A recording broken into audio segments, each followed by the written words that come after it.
ज़्यादातर student grammar सीखने के बावजूद भी अच्छी तरह इंग्लिश नहीं बोल पाते, क्यों? अंग्रेज़ी जो है ये किताबी चीज़ नहीं है। स्पीकिंग इंग्लिश जो है वो अलग चीज़ होती है, किताबी अंग्रेज़ी अलग चीज़ होती है। अंग्रेज़ी सीखने के लिए क्लासरूम किस तरह होना चाहिए कि स्टूडेंट मुतासर हो जाए और वो अंग्रेज़ी अच्छी तरह से सीख पाए? ओके, अंग्रेज़ी सीखने के लिए सबसे पहले उनका जो इंस्ट्रक्टर होता है उससे तो फ्रेंडली होना चाहिए। ऐसी कोई कंडीशन नहीं होती, अंग्रेज़ी ज़बान है, हर कोई इसे सीख सकता है, चाहे उसकी एजुकेशन हो या ना हो। अभी तक राउंड अबाउट हमारे 25 बैचेस जो हैं वो कंप्लीट हो चुके हैं। हमने बिस्मिल्लाहिर्रहमानिर्रहीम, अस्सलाम वालेकुम जी। मैं नामज़ेब हूँ। मैं इस वक्त मौजूद हूँ सवाबी खैबर इंस्टीट्यूट सवाबी शिवाडा में। मेरे साथ मौजूद है professional English language instructor miss Mariam Malik, और ये खैबर इंस्टीट्यूट सवाबी है। यहाँ पे स्टूडेंट आते हैं मुख्तलिफ कोर्सेज़ के लिए, सेफ्टी कोर्सेज़ है, इंग्लिश लैंग्वेज कोर्सेज़ है। तो मिस मरियम मेरे साथ मौजूद है, उनसे बात करेंगे इंस्टीट्यूट के हवाले से और इसके अलावा कोर्सेज़ के हवाले से कि किस तरह ये कोर्सेज़ पढ़ाते हैं इंग्लिश। तो अस्सलाम वालेकुम मैम। वालेकुम अस्सलाम। Ma'am, first of all introduce yourself and your institute. Okay, my name is Maryam Malik. I am a professional English language instructor and I have been working in this field since last 7 years. And the organization where I am teaching this English language course its name is Khaibar International Safety Institute, which is situated in Shawarda, Sawabi. Ma'am, ये बताएं कि आप mail और female दोनों को English language पढ़ाती है, तो आप लोग किस तरह मैनेज करते हैं ये? अच्छा, हमारे पास हम इंग्लिश लैंग्वेज क्लासेस बहुत मेल और फीमेल के साथ लेते हैं। हमारे पास मेल के लिए सेपरेट क्लासेस अवेलेबल होती हैं और फीमेल के लिए जो है वो हमारे पास सेपरेट क्लासेस अवेलेबल हैं। अच्छा मैम, अभी तक आप लोगों ने कितने बैचेस फारिग किए? अभी तक राउंड अबाउट हमारे 25 बैचेस जो हैं वो कंप्लीट हो चुके हैं। हमने तकरीबन 2.5 ईयर्स अगो जो है यहाँ शबे अड्डा में स्टार्ट लिया था और हम 25 बैचेस जो है वो फ्री कर चुके हैं अभी तक। इंग्लिश लैंग्वेज के लिए उम्र की या तालीम की ज़रूरत होती है? नहीं, ऐसी कोई कंडीशन नहीं होती। अंग्रेज़ी ज़बान है, हर कोई इसे सीख सकता है, चाहे उसकी एजुकेशन हो या ना हो।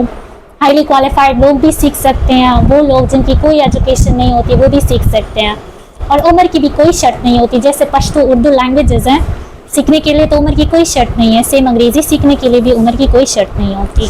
अच्छा मैम, मुस्तकबिल में आप लोगों की क्या प्लानिंग है कि इंग्लिश लैंग्वेज के सिलसिले में कौन से कोर्सेज आप लाना चाहते हैं? अच्छा, चूँकि आजकल हर बच्चा जो है वो पाकिस्तान से बाहर जाना चाहता है, कोई स्कॉलरशिप के सिलसिले में, कोई जॉब के सिलसिले में, तो हम आगे जो है इंटरनेशनल कोर्सेज जो है वो भी इंट्रोड्यूस करवा रहे हैं। जैसे आयल्स हो गया, डुलिंगो हो गए, PTE हो गया, टॉफल वगैरह हो गए, तो हम ये सारे कोर्सेज जो हैं वो यहाँ पर इंट्रोड्यूस करवा रहे हैं और वेरी सून हम इसके क्लासेस जो है वो स्टार्ट करवा रहे हैं। अच्छा मैम, अंग्रेज़ी सीखने के दौरान तलबा को कौन से ऐसे मसाइल पेश आते हैं? अंग्रेज़ी सीखने के दौरान तलबा को एक ही मसला पेश आता है, चाहे वो किसी भी ऑर्गेनाइजेशन में जाए, वो उन्हें प्रॉपर प्लेटफॉर्म नहीं देते हैं। चूँकि अंग्रेज़ी जो है ये किताबी चीज़ नहीं है, स्पीकिंग इंग्लिश जो है वो अलग चीज़ होती है, किताबी अंग्रेज़ी अलग चीज़ होती है। तो जब हम बात करते हैं स्पीकिंग इंग्लिश की, तो स्पीकिंग इंग्लिश के लिए हमें एक प्रॉपर प्लेटफॉर्म चाहिए होता है। तो बच्चों को जो मेन मसला आता है वो यही होता है कि उनके पास प्रॉपर प्लेटफॉर्म नहीं होता। तो यहाँ पर हम प्रॉपर प्लेटफॉर्म देते हैं, एक प्रॉपर इन्वायरमेंट देते हैं जहाँ पर अंग्रेज़ी बोली जाती है, सुनी जाती है, पढ़ाई जाती है, जिसके बाद बच्चा जो है वो फ्लुएंटली अंग्रेज़ी बोल सकता है। तो यही मेन मसला है कि बच्चे के पास इन्वायरमेंट नहीं होता अंग्रेज़ी सीखने के लिए। अच्छा, तो हम यहाँ पर एक इन्वायरमेंट प्रोवाइड करते हैं। सही। ज़्यादातर स्टूडेंट ग्रामर सीखने के बावजूद भी अच्छी तरह इंग्लिश नहीं बोल पाते, क्यों? क्योंकि अंग्रेज़ी सीखने के लिए ग्रामर कोई शर्त नहीं होती। ये ज़बान है, ग्रामर के बगैर भी बोली जा सकती है और ग्रामर के साथ भी बोली जा सकती है। पश्तो या उर्दू जो हम बोलते हैं, इसके लिए बैठकर हमने कोई ग्रामर नहीं सीखी, बल्कि हमने माहौल दिया, माहौल में बोली गई और लोग सीखते गए। सिमिलरली जो हम यहाँ पर अंग्रेज़ी पढ़ा रहे हैं उसके लिए भी हम प्रॉपर माहौल देते हैं जहाँ बोली जाती है, समझी जाती है, लोगों की ज़बान पर आ जाती है। तो ग्रामर कोई शर्त नहीं होती बच्चे की अंग्रेज़ी के लिए, चाहे उसे ग्रामर आए या ना आए, वो अंग्रेज़ी बोलेगा। अंग्रेज़ी सीखने के लिए कोई मूवी या कोई बुक कौन सा आप रिकमेंड करना चाहती है? मैं अंग्रेज़ी सीखने के लिए प्रॉपर इन्वायरमेंट रिकमेंड करती हूँ। एक ऐसा इन्वायरमेंट जहाँ पर वो हम खुद देते हैं, जहाँ पर ये आपको मूवीज़ भी दिखाई जाती हैं, जहाँ पर आपको सब कुछ दिखाया भी जाता है, सुनाई भी दिया जाता है और आपसे बुलवाया भी जाता है। तो इसलिए मैं कोई मूवी वगैरह रिकमेंड नहीं करूँगी। हाँ, अलबत्ता कहूँगी कि लिसनिंग करें, करना चाहते तो करें, उससे इम्प्रूवमेंट आएगी इनकी।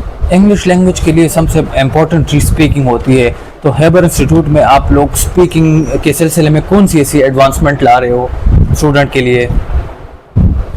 अच्छा, स्पीकिंग के लिहाज से हमारे पास हमारा ये प्लान होता है कि हम सेपरेट स्पीकिंग क्लासेस देते हैं। जैसे बाकी ऑर्गेनाइजेशंस होते हैं तो वो ग्रामर और इन चीज़ों को उन्होंने मिक्सअप किया होता है, हमारे ऐसा कोई सीन नहीं होता। हमारे डिस्कशन क्लासेस अलग होते हैं, स्पीकिंग क्लासेस अलग होते हैं और ग्रामर क्लासेस अलग होते हैं। तो हम सेपरेट ये सारे क्लासेस देते हैं जिसमें बच्चा जो है वो सीख लेता है बहुत आसानी से। इंग्लिश में हम लोगों ने सुना है कि ब्रिटिश इंग्लिश और अमेरिकन जो है ना अलग अलग होते हैं, डिफरेंट तो आप लोग जो है ना इसमें कौन सा पढ़ा रहे हो, अमेरिकन या ब्रिटिश? अच्छा, हम दोनों एक्सेंट पढ़ा रहे हैं। हमारे पास जब भी कोई यहाँ से कोर्स करके जाता है वो अमेरिकन एक्सेंट में भी मास्टर होता है, वो ब्रिटिश एक्सेंट में भी मास्टर होते हैं, क्योंकि इन एक्सेंट में ज़्यादा फ़र्क नहीं होता, थोड़ा बहुत फ़र्क है इसमें। हम वो दोनों फ़र्क यहाँ पर सिखा देते, पढ़ा देते, तो वो दोनों में मास्टर्स होता है। अंग्रेजी सीखने के लिए क्लासरूम किस तरह होना चाहिए कि स्टूडेंट मुतासर हो जाए और वो अंग्रेजी अच्छी तरह से सीख पाए? ओके, अंग्रेजी सीखने के लिए सबसे पहले उनका जो इंस्ट्रक्टर होता है उससे तो फ्रेंडली होना चाहिए। दूसरा ये कि अंग्रेजी सीखने के लिए ये चीज़ शर्त है कि वो सिर्फ क्लास की हद तक लिमिट नहीं रहेगा वो बच्चा, बल्कि वो घर जाकर भी अंग्रेजी के साथ अटैच होगा तो तभी सीखेगा। तो हमारे क्लासरूम्स की अगर हम बात करें तो हमने ऐसी अपने क्लासरूम्स ऐसा अपना कोर्स डिज़ाइन किया है जिसमें बच्चा जो है वो घर में भी अटैच होता है और वो क्लास में भी अटैच होता है। तो हमने उनको ऐसा एनवायरनमेंट दिया है कि वो हम घर में भी ऑनलाइन भी देते हैं और इधर भी देते हैं। तो जो चीज़ें हम उन्हें यहाँ पर पढ़ाते हैं हमने फिर उसके लिए एक ऑनलाइन सेटअप किया हुआ है, तो वहाँ पर भी हम उनको डिफरेंट एक्टिविटीज़ और इन सब चीज़ों में इंगेज रखते हैं, तो वो घर में भी जो है इन सब चीज़ों के साथ इन टच रहता है। न्यू बैचेस आप लोगों का कब से शुरू हो रहा है? अच्छा, हमारे न्यू बैचेस जो है वो मंडे से, बल्कि हमारा हर मंडे को डेमो क्लास होते हैं और हम बैचेस स्टार्ट करवाते हैं। तो हम हर मंडे को डेमो क्लास अरेंज करते हैं और बैचेस जो है वो हम स्टार्ट करते रहते हैं। आप कई अरसे से स्वाबी शिवाडा में इंग्लिश लैंग्वेज पढ़ाती है, तो स्टूडेंट का और ओवरऑल सोसाइटी का किस तरह रिस्पॉन्स आ रहा है? वेल, यहाँ के स्टूडेंट्स तो काफ़ी हार्ड वर्किंग है। मेरे जितने भी यहाँ से स्टूडेंट्स फारिग हो चुके हैं सारे के सारे काफ़ी हार्ड वर्किंग थे, लेकिन सबका यही मसला था कि उनको कोई प्रॉपर प्लेटफॉर्म नहीं मिल रहा था। वो जिस इदारे से भी आते थे हाथ में सर्टिफिकेट पकड़े हुए होते थे कि मैम ये हमारे सर्टिफिकेट है। जैसे आपने पूछा कि ग्रामर आती, अंग्रेज़ी नहीं आती, तो उन्हें भी ग्रामर आती थी, अंग्रेज़ी नहीं आती थी। तो यही सबके मसले मसाइल थे। तो यही मेरे पास इसी किस्म के स्टूडेंट्स आए थे और काफ़ी सेटिस्फाइड होकर गए हैं सारे के सारे। और ये जो आप लोगों की इंस्टीट्यूट है ये कहाँ पे वाक़या है, इसका लोकेशन अगर आप बता दें हमारे ऑडियंस को। अच्छा, हमारी ऑर्गेनाइजेशन का प्रॉपर एड्रेस है Bin Iqbal plaza, 2nd floor, between HBL and Faisal bank, and the name of organisation is Khyber international safety institute, Shab Adda Swabi में सिचुएटेड है।